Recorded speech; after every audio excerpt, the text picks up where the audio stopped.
Ladies and gentlemen, the President of the United States, accompanied by Secretary Janet Napolitano and Director Alejandro Mayorkas.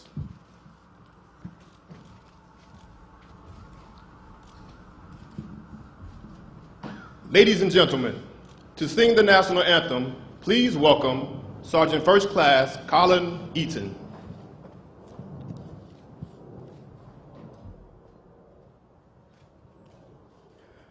Oh, say, can you see by the dawn's early light what so proudly we hailed at the twilight's last gleaming, whose broad stripes and bright stars through the perilous fight o'er the ramparts we watched were so gallantly streaming, and the rockets' red glare, the bombs bursting in air, gave proof through the night that our flag was still there.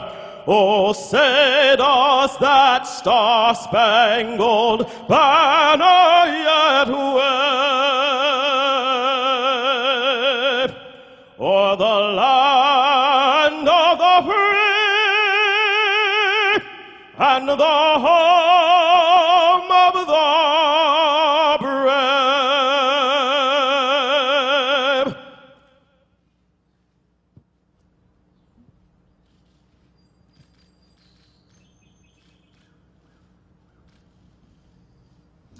Please be seated. It is now my distinct honor to present 24 members of the United States Armed Forces from 16 countries throughout the world who have applied for their United States citizenship. All of these candidates have been examined by the United States Citizen and Immigration Services and have been found to be qualified to become United States citizens. Citizenship candidates, as I read the name of your country, please stand and remain standing.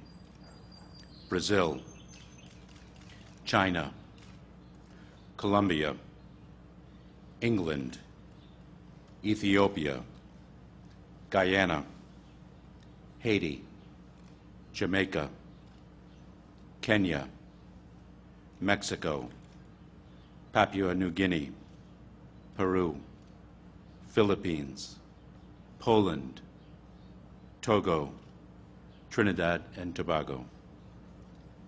At this time, please welcome Secretary of Homeland Security Janet Napolitano, who will administer the oath of allegiance and admit these candidates to United States citizenship.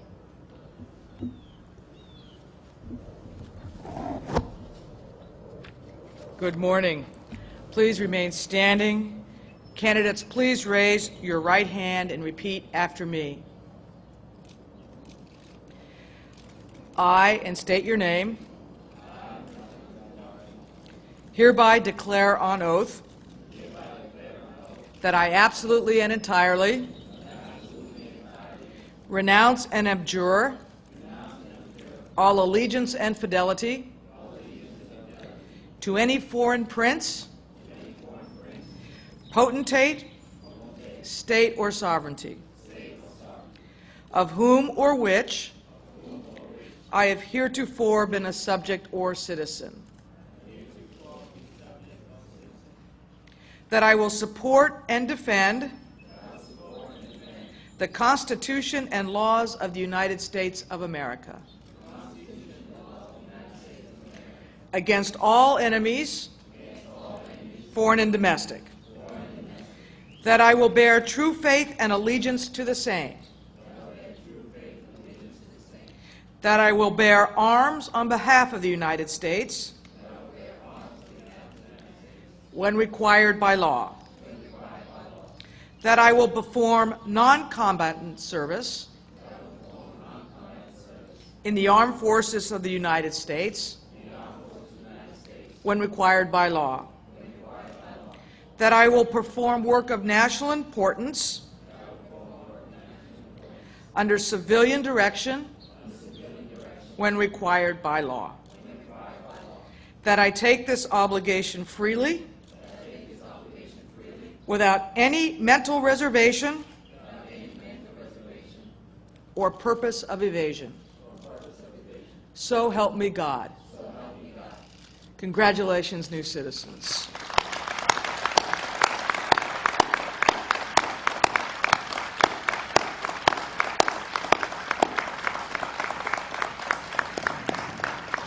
Please be seated. One of the great privileges of being the Secretary of Homeland Security is administering the oath of allegiance to new American citizens. This is all the more so when these new citizens are members of our armed forces, like the candidates here this morning, like the new citizens here this morning. It takes a very special individual to serve and defend a nation that is not yet fully your own. But that's what each of you are doing. That is testimony to your strong sense of patriotism, is testimony to your honor.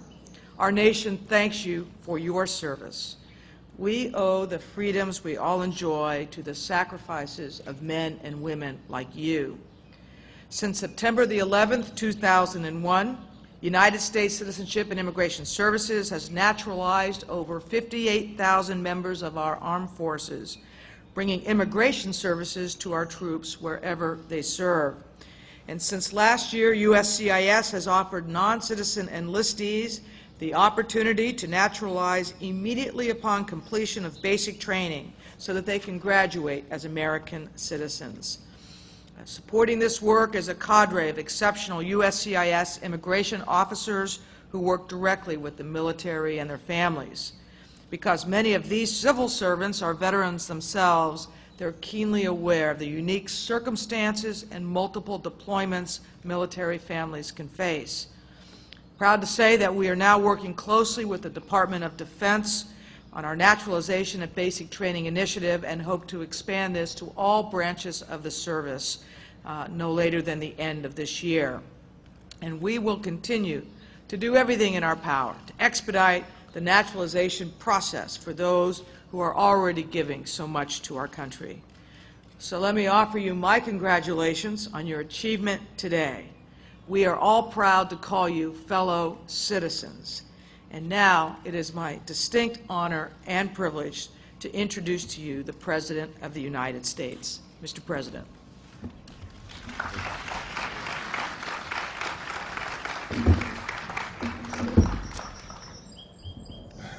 Good morning, everybody. Thank you, Secretary Napolitano, for being here to administer the oath, for making it official. Thank you also for leading our efforts to achieve comprehensive immigration reform so that America keeps faith with our heritage as both a nation of immigrants and a nation of laws. To Director Mayorkas and all the dedicated folks at U.S. Citizenship and Immigration Services, thank you for your help to these men and women and so many of our troops to realize their dreams of citizenship. We are joined by Congresswoman Susan Davis, Deputy Secretary of Defense Bill Lynn, and the Vice Chairman of the Joint Chiefs of Staff, General Jim Haas Cartwright. Most of all, to America's newest citizens, it is a great honor to serve as your Commander-in-Chief, and it is my greatest pleasure to be among the first to greet you as a fellow American.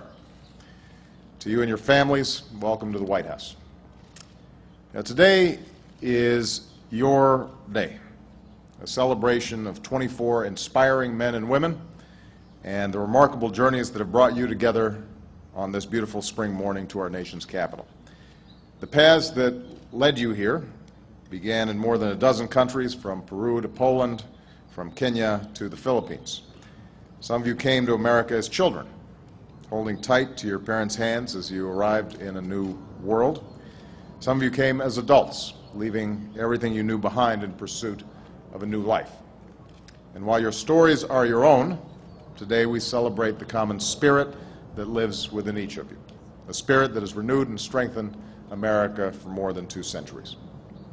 We celebrate the love of family, your moms and dads who are willing to say goodbye to their own families, their own countries, so they could have an opportunity to give you the opportunity you never had.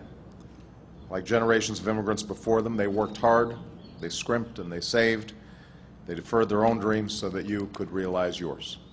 So today is a tribute to their sacrifices as well. And I would ask that you join me in honoring your moms and dads and the families that helped bring you to this day.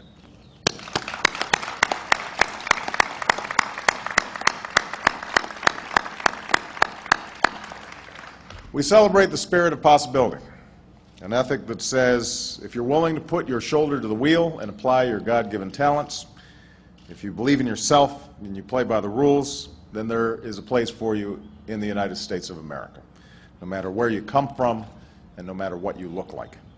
It's the spirit that brought a young woman from People's Republic of China, inspired her to enlist in the United States Air Force, where she excels as a material management specialist. So today we congratulate